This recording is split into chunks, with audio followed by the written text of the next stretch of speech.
Hello दोस्तों, स्वागत है आप लोग को हमारे यूट्यूब चैनल एग्जाम हैंडल पर। दोस्तों, मैं वजह आप लोग को स्वागत करता हूं अपने यूट्यूब चैनल पर। दोस्तों, आज हम लोग बात करने वाले हैं क्योंकि आज का जो मुद्दा है वह किसी से किसी टॉपिक को आज हम पढ़ाने वाले नहीं हैं। इससे बात करने वाले दोस्तों कि आप सभी को पता होगा, एक मुद्दा अभी चल रहा है ट्रेंडिंग में, एसडीएम के बारे में। वो लड़की जो है एसडीएम, आप सभी को पता होगा, अभी ट्रेंडिंग बना हुआ है, जिनका नाम है ज्योति मौर्य, जो क्या है उत्तर प्रदेश से बिलोंग करते हैं। उनके बारे में आप सभी को पता होगा कि उनके हस्बैंड का जो कहना है, उनका हस्बैंड का नाम है आलोक कुमार मौर्य। आप सभी को पता होगा, कई सारे लोग उस पर ट्रोल भी कर रहे हैं, कई सारे लोग अपना राय दे रहे हैं। तो हमने सोचा कि जो हमें लगता है वह अपना देते हैं। तो देखिए, बात यहाँ पर यह है कि आलोक कुमार मौर्य जो थे, सबसे पहले उनके बारे में जानते हैं। आलोक कुमार मौर्य जो है वह उत्तर प्रदेश के थे। उत्तर प्रदेश से वह बरेली में रहते थे और उनका क्या था कि पंचायती राज के अंतर्गत उनका जॉब था। ठीक है, उनका जॉब था पंचायती राज के अंतर्गत। वह क्या किए थे, जॉब कर रहे थे। जब क्या हुआ कि 2009 यानी कि 2009 में क्या हुआ कि उनका जॉब लग गई पंचायती राज में। उसके बाद 2010 में एक लड़की जिनका नाम था ज्योति मौर्य, उनसे इनको संपर्क हुआ और इन दोनों का शादी हो गया। शादी हुआ 2010 से लेकर के यानी 2020-21 तक। इनका क्या है कि अच्छा खासा जो है इनका प्लानिंग था फैमिली का, वह चल रहा था। और क्या था कि यह जो थे, यह जॉब में थे और इनका पत्नी वह क्या कर पढ़ाई कर रहे थे। इनका मन था कि पढ़ाई करें और हम उनका पत्नी का, जो कि इनका नाम था ज्योति मौर्य, जो अभी एसडीएम है। तो उनका कहना था क्या है, पढ़ाई करना है। तो इनके जो हस्बैंड थे, उन्होंने सोचा कि क्यों ना मैं इनको पढ़ाऊं। तो यह क्या किए कि 2014-15 के समय में क्या किए कि इनको पढ़ाई पर जो क्या किए लगा दिए और यह पढ़ाई करने लगे। उस समय प्रयागराज में किसी इंस्टीट्यूट में इनको एडमिशन करवा दिया गया।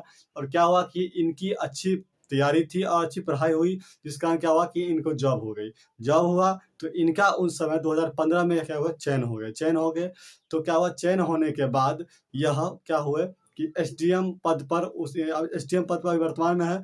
और अभी तक ये क्या है कि जीएम के पद पर जाकर कहीं पर जीएम के रूप में अभी बरेली में या चीनी मिल में शायद कहीं है, तो वहाँ पे यह शायद है।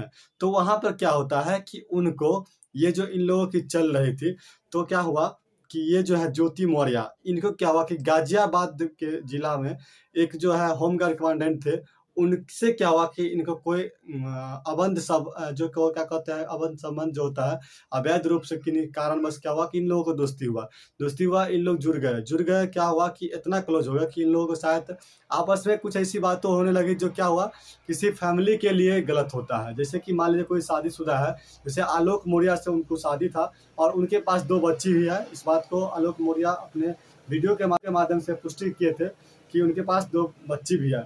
जब बच्ची रहते हुए क्या हुआ कि उनको यहाँ पर जो अभी क्या हुआ कि ये कैसे पकड़ाया, ये सारी बातें जो है बच्ची रहते हुए क्या किए कि उन जो कमांडेंट थे, जो होमगार्ड कमांडेंट थे, उनसे वह अफेयर उनका हो गया। उसका क्या हुआ कि बच्ची को भी छोड़ रहे थे और बोल रहे थे कि मैं इनसे तलाक चाहता हूँ। किनसे? आलोक कुमार मेहता कहते हैं, आलोक कुमार मौर्य से। तो क्या हुआ कि उनसे जो क्या कहती थी, तलाक चाहती थी। लेकिन उसके पीछे के वह अपना जो सफाया दे रहे थे, वह कह रहे थे कि क्या है यहाँ पर ये हमसे दहेज उत्पीड़न कर रहे हैं, दहेज मांग रहे हैं, दहेज की कुछ मांग कर रहे हैं। ठीक है, इसीलिए वो क्या कर रहे थे कि हमको इनसे तलाक चाहिए। लेकिन अब क्या यहाँ पर रियलिटी है, वो आलोक कुमार मौर्य अपना देते हैं कि नहीं, ऐसा कुछ नहीं है।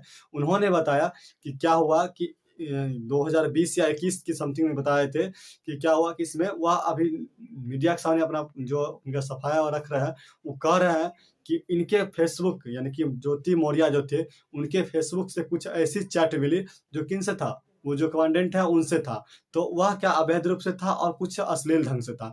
तो ये चीज को वह देखे तो उनको बुरा लगा कि ये क्या है कि उनके साथ गलत संबंध के रूप में अभी तक ये चल रही है। तो यही सब चीज जब जाने, तब क्या कहे कि इन जब बोले उसको, तो फैमिली में विवाद उठा और झगड़ा हो गया। आपस में सभी लोग अलग अलग रहने लगे। इस रूप को लेकर के आज तक की विवाद चल रही है। और इसमें क्या है कि आलोक कुमार मौर्य जो है इस चीज के बारे में बोलते हैं, तो वो क्या है कि जो उनका कहना है कि जो एसडीएम जो है वह उनको धमकी भी देते हैं कि आप नीचे पोस्ट पर हैं और आपको मैं चाहूँ तो आपके यहाँ आपके जिला में कंप्लेन करके आपके जॉब से भी आपको हम निकलवा सकते हैं। ये सारी जो इनका कहना है आलोक कुमार मौर्य का कि इस तरीके की धमकी उनको मिल रहा है। क्या इसमें है सच्चाई, वो तो यहाँ पर जांच चलेगी तो सब क्लियर हो जाएगी। और रियलिटी यही है कि आप हमने कहने का मतलब यहाँ पर यह हुआ कि जहाँ तक आलोक कुमार मौर्य का कहना है, तो ये जो हमारे ज्योति मौर्य है, यहाँ पर गलत कर रहे हैं। कोई अगर मान लीजिए आपके विश्वास के साथ आपको पढ़ाया, वो जो भी किए, मान लीजिए कर्ज लिए, नहीं लिए, कैसे भी करके आपको पढ़ाया अगर वह, तो आप वहाँ पर उनके साथ विश्वासघात कर रहे हैं। अगर ऐसा कुछ है तो आप गलत कर रहे हैं। आप जहाँ भी अगर जिनके साथ जा रहे हैं, सुन रहे हैं कि जो गाज़ियाबाद में अभी कॉन्वेंट है होमगार्ड के, उनका भी शादी हो चुका। उनके पत्नी से भी हुआ, क्या कहते हैं, आलोक कुमार मौर्य मिले हैं, तो उनसे भी बात हुआ। वो भी कह रहे हैं कि भाई इस मैटर को हम लोग को समझा लेना है। लेकिन क्या होगा अगर सोचिए, अगर ऐसा कर ले कोई एसडीएम, आप पढ़ लिख कर गए, अगर ऐसा कोई नेता करता है, कोई प्रधानमंत्री करता है या कोई मुख्यमंत्री करता है या कोई भी चीज़ करता है, कोई नेता करता है, तो चलने वाली बात है। क्योंकि नेता कोई पढ़े लिखे या मूर्ख व्यक्ति भी बन सकता है। लेकिन आप एक क्या कहते हैं कि उच्च जॉब में है, आपको वहाँ पर ये चीज़ नहीं सूझती है। क्योंकि डीएम और एसडीएम बन करके कोई अगर ऐसा करेगा तो क्या ही रह जाएगा। क्योंकि यूपीएससी बीपीएससी क्रैक करके तब लोग इस सब चीज़ में आती है, और आपकी शिक्षा उच्च स्तरीय शिक्षा में आती है। अगर आप ऐसा निर्णय लेते हैं तो फिर जो आम पब्लिक होता है वह क्या ही सोचेगा आपको देख कर के, क्या आपसे सीखेगा। यही सारी बातों को लेकर के अगर ज्योति मौर्य ऐसा है तो ज्योति मौर्य को गलत कहा जा सकता है। अगर इसमें क्या है सारी पुष्टि होगी। लेकिन यहाँ पर आलोक कुमार मौर्य कहने के अनुकूल जो हमारे एसडीएम हैं ज्योति मौर्य, उनका गलत है यहाँ पर निर्णय। इन पर कड़ा एक्शन लेना चाहिए। और कहा जा रहा है कि आलोक कुमार मौर्य जिस अधिकारी के पास जाते हैं वह एक्शन नहीं लेते हैं, तो ये गलत है। एक्शन लेना चाहिए, उसकी बातों को सुनना चाहिए। यही सारी बातें था इसमें। और आप लोग से यही कहना है कि ये जो हुआ है, क्या यह सही है, क्या गलत है? आप लोग अपने कमेंट के माध्यम से ये बताइएगा कि क्या इसमें क्या कौन सही है, कौन गलत है। ठीक है? मिलते हैं फिर।